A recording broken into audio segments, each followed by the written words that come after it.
Assalamualaikum warahmatullahi wabarakatuh. Salam sehat Bapak, Ibu, dan rekan-rekan sekalian. Saya Dr. Eko Indra Pradono, spesialis urologi, yaitu dokter yang menangani permasalahan atau penyakit yang berhubungan dengan saluran kemih laki-laki dan wanita, serta genitalia pada laki-laki.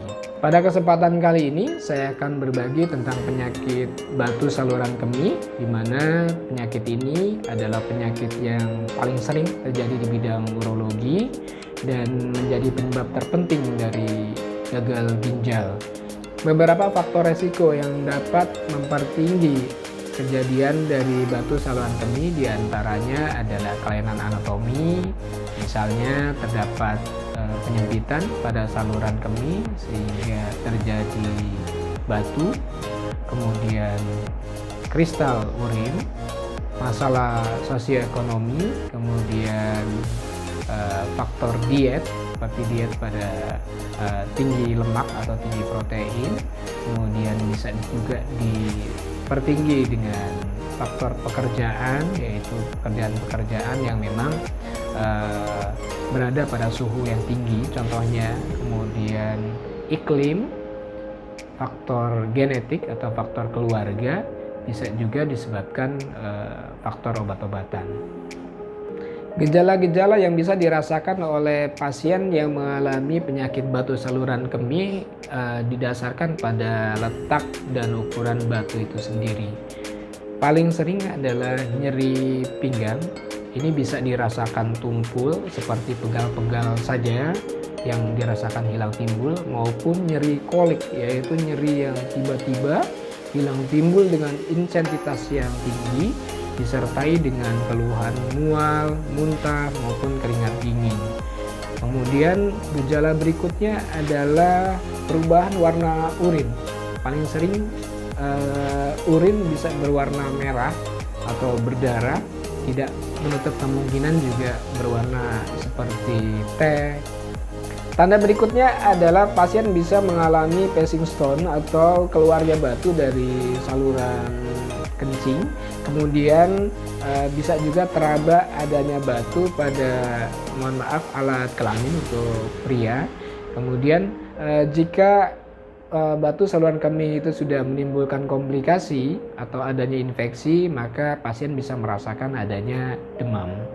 Jika Anda mengalami keluhan-keluhan seperti yang saya sebutkan tadi, maka segera datang ke dokter urologi dan kemudian dokter akan melakukan beberapa pemeriksaan, diantaranya adalah pemeriksaan fisik, kemudian akan dilakukan pemeriksaan penunjang seperti ultrasonografi seperti yang ada di samping saya. Kemudian dokter juga akan melakukan pemeriksaan laboratorium darah dan urin. Jika dari pemeriksaan tersebut mengarah terhadap suatu penyakit batu saluran kemih, maka dapat dilakukan pemeriksaan CT scan yang merupakan suatu pemeriksaan gold standar untuk penegakan diagnosis penyakit batu saluran kemih. Namun jika rumah sakit tersebut tidak tersedia pemeriksaan CT scan, maka dapat dilakukan pemeriksaan foto ronsen perut untuk mengetahui apakah ada atau tidak adanya batu pada saluran kemih Anda. Namun perlu kita ketahui bersama bahwa tidak semua penyakit batu saluran kemih ini bergejala. Beberapa pasien, bahkan cukup banyak, datang dengan kondisi yang sudah cukup parah karena memang sebelumnya tidak mengalami gejala apapun.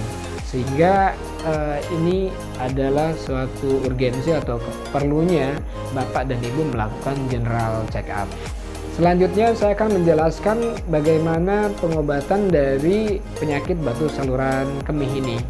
Jika Anda datang dalam kondisi akut, semisal datang dalam kondisi nyeri pinggang yang sangat hebat atau disebut dengan kolik, maka dokter akan memberikan obat untuk mengurangi atau menghilangkan rasa nyeri Anda.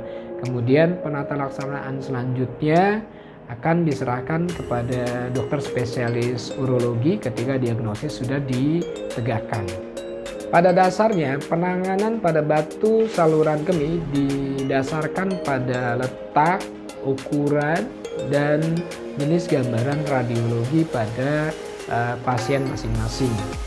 Batu-batu yang berukuran kecil kurang dari 4 mm maka dapat dilakukan terapi dengan obat-obatan yang berfungsi untuk mengeluarkan batu tersebut. Sementara jika batu berukuran besar maka perlu dilakukan tindakan active removal stone atau suatu cara untuk mengeluarkan batu.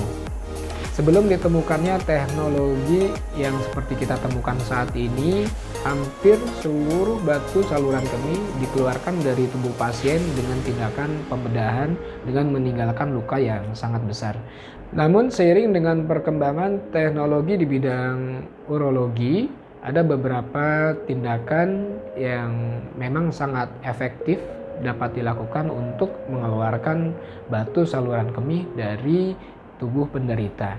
Di antaranya adalah jika batu berukuran kecil kurang dari 2 cm dapat dilakukan tindakan ESWL atau extracorporeal shockwave lithotripsy. Ini adalah merupakan suatu tindakan untuk menghancurkan batu ginjal dengan energi yang berasal dari luar tubuh. Jadi pasien cukup tiduran di satu alat, kemudian akan ditembak dengan alat tersebut, batu akan keluar melalui urin. Tindakan lain adalah tindakan endoskopi, yaitu teknik untuk menghancurkan dan mengeluarkan batu melalui bantuan kamera. Beberapa tindakan yang berhubungan dengan endoskopi ini diantaranya adalah ureterorenoskopi, yaitu suatu tindakan untuk menghancurkan dan mengeluarkan batu di ureter atau saluran ginjal. Kemudian juga kita mengenal tindakan PCNL, yaitu percutaneous nephrolithotripsy, yaitu tindakan untuk menghancurkan dan mengeluarkan batu yang terletak pada ginjal dengan hanya meninggalkan sayatan sebesar 1 cm. Tindakan-tindakan tersebut adalah tindakan-tindakan minimal invasif, di mana dengan tindakan tersebut perdarahan pada saat dilakukan operasi itu sangat minimal, bahkan tidak ada perdarahan. Kemudian biaya yang cukup dapat dijangkau dan waktu pemulihan yang lebih cepat dibandingkan dengan operasi terbuka.